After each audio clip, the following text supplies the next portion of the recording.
But these senses aren't all I have to guide me. There is a sixth sense that only fairy godmothers have. A sense that trumps my blood and makes my palms tingle. A sense that a story is burrowing towards an end that isn't meant to be, and the only thing that can steer the story right is a fairy godmother's intervention.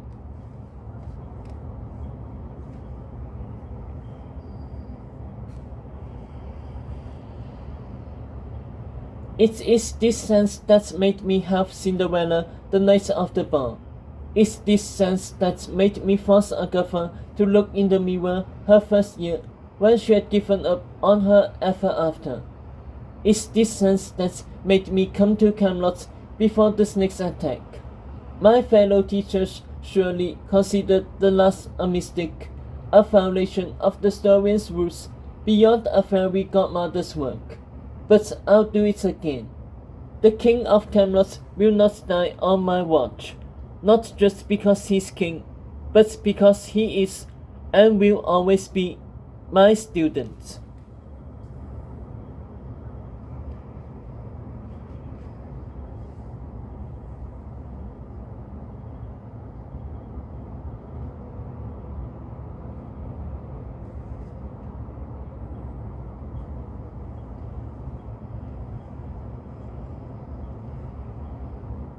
Too many of my young ones have lost their lives. Chadwick, Tristan, Millicent. No more. And yet, what's my move now? I know there is one. I can feel my sixth sense burn even hotter. That familiar sting of hope and fear, telling me I can fix this fairy tale. The fairy godmother's call. There is a way out of this. I wait for the answer, my nerves shedding. Nothing comes. Tedros grunts near me as he gestures in frustration against his scars. He's realizing we've been beaten and there's nothing standing between him and the ass. The breeze gusts harder from multiple sides and smell of morning dew thickening, and for a moment I think we are outside the castle, death ever near, only to realize there's still marble beneath my feet. The others aren't thinking clearly.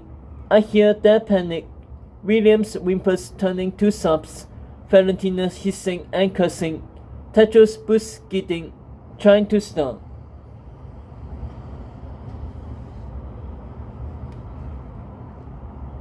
Then it all stops. My guard has let me go. And from the silence around me, I know the others are free too. I hear a sack put off someone's head. Then Tedros' voice. Ha! I rip the sack off myself, as do the others. We have the same tasted expressions, our hair lanced with potato dust.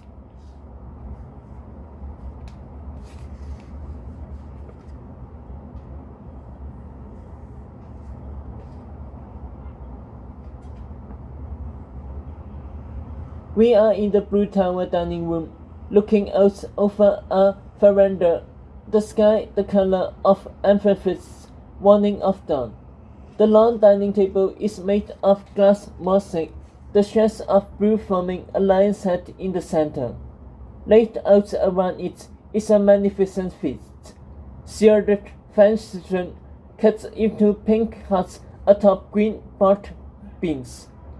Marinated rabbit kidneys with emerald parsley, hen's eggs perched on buttermilk biscuits, chilled cucumber soup with sun-gold tomatoes, white kaffir sprinkled with cherry blossoms, chocolate mousse swimming in vanilla foam, a blood red grapefruit consomme.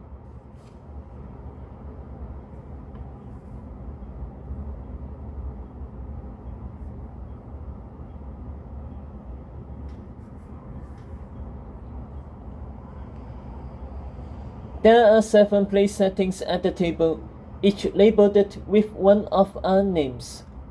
We stared at one another, like we have detoured into a different story. The guards are mostly gone too. Only a pair in full armor remain, one blocking each door. Then, like a kick to the gut, I understand. So does Nicola.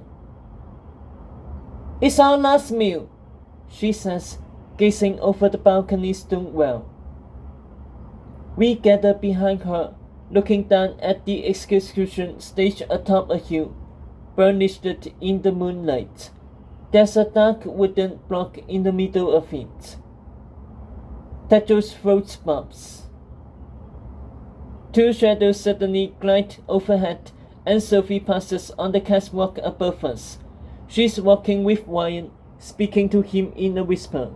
I only glimpse her face for a moment. She looks calm and engaged, as if she's going with Ryan of her own accord. Her hand is on the king's bishop. She doesn't see us. Then she's gone. The room falls silent. Tedros looks at me. Seeing Sophie strolling with Ryan so intimately has shaken him further, as it was me. My young charger sense my unease. Come, I say, with a dense authority, taking my place at the table. Not out of hunger or a desire to eat, my body feels weak beyond the possibility of replenishment. But I need them to keep their wits. I need time to think. No one follows me to the table at first, but Tedros isn't one to resist food, and before he can help it, he's dumped himself at Borden's place setting and is stuffing their meat into his mouth, his eyes still brimming with fear. Soon the rest are eating too, until their bellies are started long enough for them to remember who served this meal and why. He's mocking us, isn't he? William asked meekly. Fattening a pig before it's lathered, says Borden. We can't just stuff our faces like it's a quinceanera and go die, Valentina firms. We have to do something. Adrian seconds.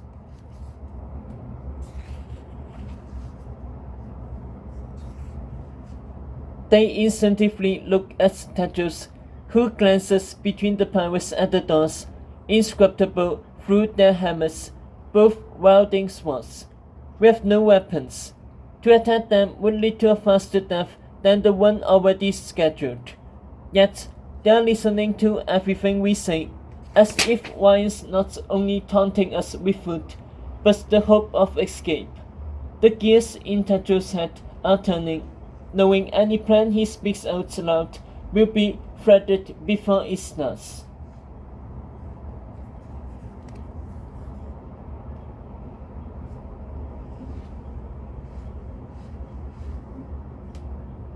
And then, as I am looking at him, I feel it once more. The sting of an answer. Surfacing quickly, about to break through.